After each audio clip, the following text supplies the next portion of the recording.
The Santo Tomas II mineral deposit located in the province of Benguet was one of the promising and most valued properties of Philex Mining Corporation when it was incorporated in 1955. A gift of God, a work of man. This is a company motto adopted over the 50 years of continuous operation. The Padcal mine is considered ahead of its time as far as mining and milling technologies, environmental protection, and social development are concerned. The gift did not come into being overnight.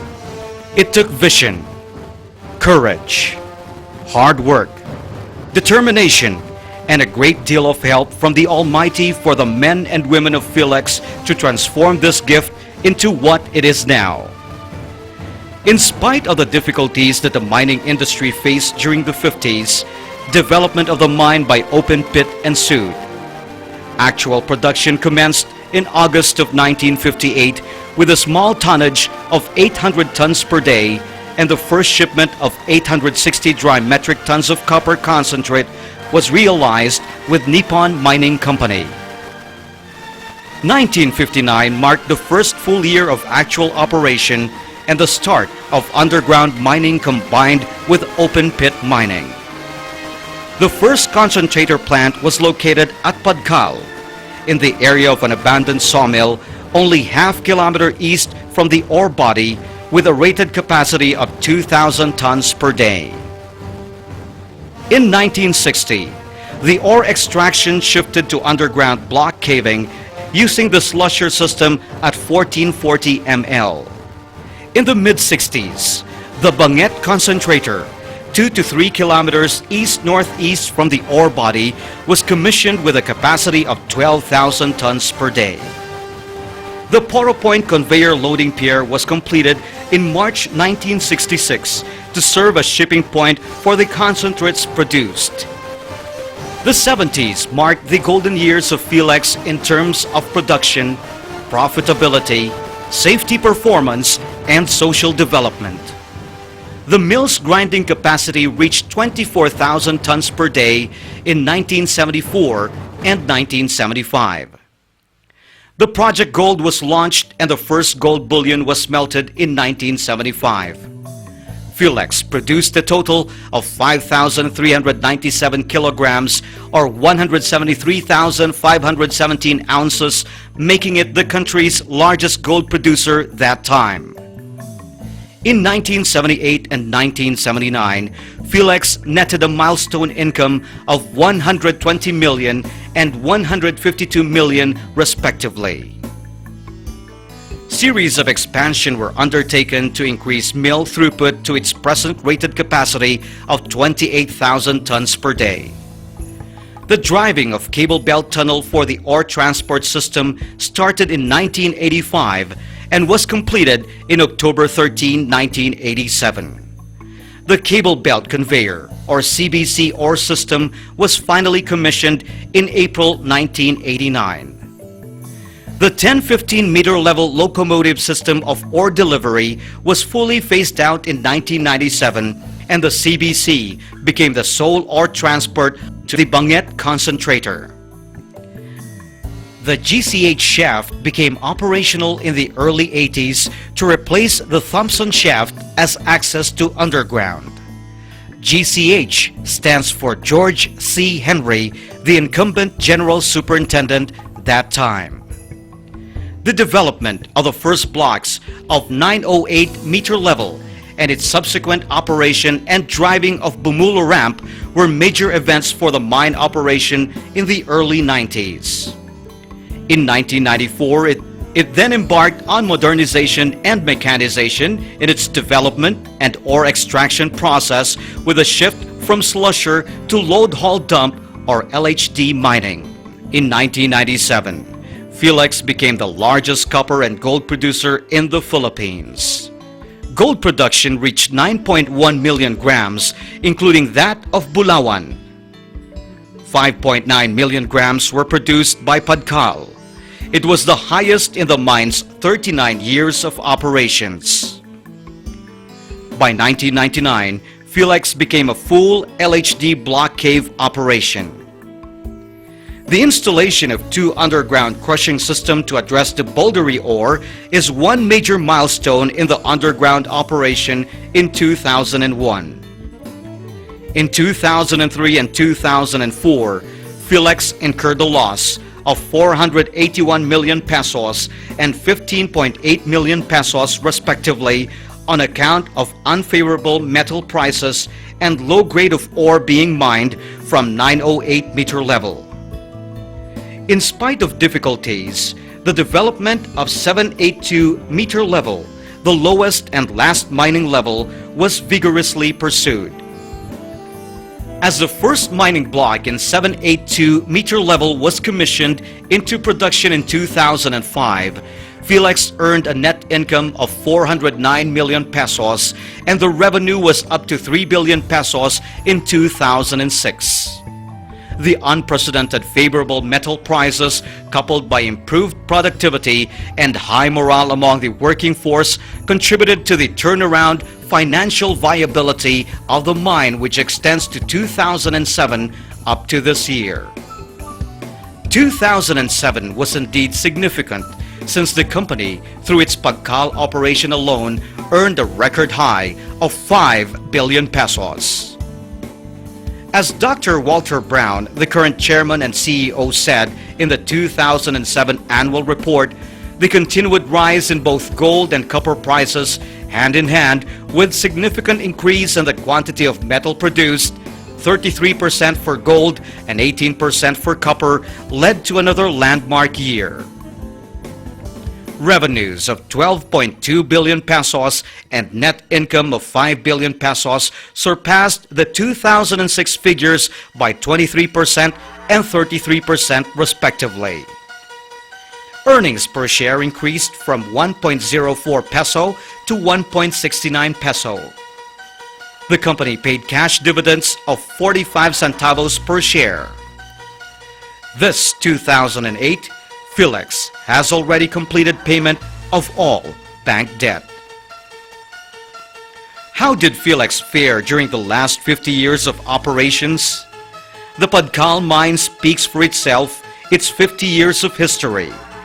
The people, workers, the various facilities and infrastructures, small and medium-scale entrepreneurs, cooperatives, livelihoods, farm-to-market roads, the provincial road, schools, and many more, notwithstanding the taxes generated, dollars earned, jobs generated, and many more. Here, one can see that mining enhances community development and environmental protection and enhancement. When Philex first entered the area, it was completely logged over with very few people found. In fact, the Padcal mine used to be an old sawmill and access to the area was through a 20-kilometer logging trail. The company successfully reforested 1,805 hectares of watershed, open, denuded, and poorly stocked forest lands. More than 6 million seedlings of various species has been planted with an annual survival rate of 80%. As part of the pollution control program, Philex has 3 tailings ponds. Tailings pond number 1 and 2 are already decommissioned and are undergoing progressive rehabilitation, and tailings pond number 3 became operational in 1992 and it is still active as a tailings impounding system. Backfilling operation is being undertaken above the active mining area to minimize subsidence and ensure the safety of the underground workers. On September 21, 2002, Philex earned the ISO 14001 certification for its Environmental Management System, or EMS, making it the first metal mining in the country to earn such certification. To date, Philex remains one of the major employers in the region with 2,145 regular employees. There are 2 unions, the Namawu Local 101, organized in 1961, and the Philex Mines Supervisory Employees Union, organized in 1989. Although there had been events that affected the relationship between management and the labor force, these were immediately resolved and industrial peace has been maintained through the years. This is Padcal today, a bustling community, a home of 14,000 people with all its basic amenities and facilities. In 1961, the first school in the mine site was established with 90 pupils and 3 teachers. The St. Louis High School Philex was established in 1975 with Reverend Father Herman Flame as school director administrator. Primary education is free, while secondary education is heavily subsidized. The 311 million tons of ore that has been mined for the last 50 years generated $2.7 billion in foreign currency for our country through exports. 9.8 billion pesos of direct and indirect taxes has been paid, contributing greatly to the economy of the country. 1.2 billion pesos of mine product tax was paid from 1991 to 2007, where 60% goes to the national government and the 40% goes to the local government as follows: 20% to the province of Benguet, 45% to the municipalities of Itogon and Tuba, and 35% to Barangay Ampucao and Camp 3. Philex, over 50 years of continuous operations, won numerous awards in the field of safety, environment, healthcare, labor management, community development, family welfare programs, among others.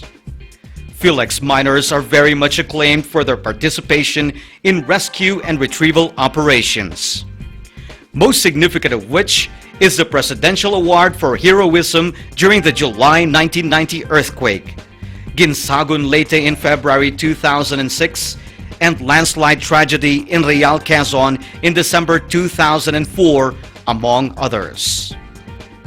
Philex would not have gone this far if not for the men and women who have ably managed the company. Mr. Henry A. Brimo, the company's founder, served as president and chairman of the board from 1956 until 1989. He was succeeded by Jerry Brimo as president. HAB was the chairman until 1994, when GHB took over and Robert McCollum assumed the presidency. At present, Walter W. Brown and Jose Ernesto C. Villaluna took over the helm as the chairman of the board, CEO, and president and COO respectively. The other current board of directors of Philex are Telmo Cunanan, Corazon de la Paz Bernardo, Guido Alfredo Delgado, John Gokongwei Jr., Roberto Ongpin, Amado Valdez, Manuel P. Zamora Jr. Albert Awad, the only surviving original incorporator of Philex, sits as Vice Chairman Emeritus. For its operating staff, Philex first had George T. Scully as General Manager from 1956 to 1960, with Inocencio Hidalgo as Resident Manager from 1956 to 1958. Ralph J. Seidemann assumed the position General Superintendent from 1959 until he was replaced in 1968 by Lawrence E. Smith, who was then named Vice President for Operation from 1969 to 1984. Alan P. Placer succeeded LES, and APP was in turn succeeded by Lawrence P. Martin in 1989. Nonato S. Ritardo, the first Filipino VPO, took over in mid-1992 until the end of 1995. Tomas A. Cayabyab assumed the position of Resident Manager in 1996 until mid-1997 when Leonardo P. Joseph took over. Fernando G. Agustin assumed the position of VPO in 1998. Eulalio B. Austin Jr. took over as Vice President and Resident Manager in July 2003, which he holds up to now. Philex has come a long way, from its humble beginnings to a prime mover in responsible mining and the largest copper and gold producer. From what Mr. Henry Brimo had started and carried on and sustained, Philex Mining Corporation, under the new helm with the full support of the working force, will move on and will continue to carry on its role in responsible mining, building communities, creating job and opportunities, generating taxes and foreign currency through exports, making dreams and visions into reality. A prime example of what mining can do to generate wealth and to build up our country in an environmentally sustainable manner.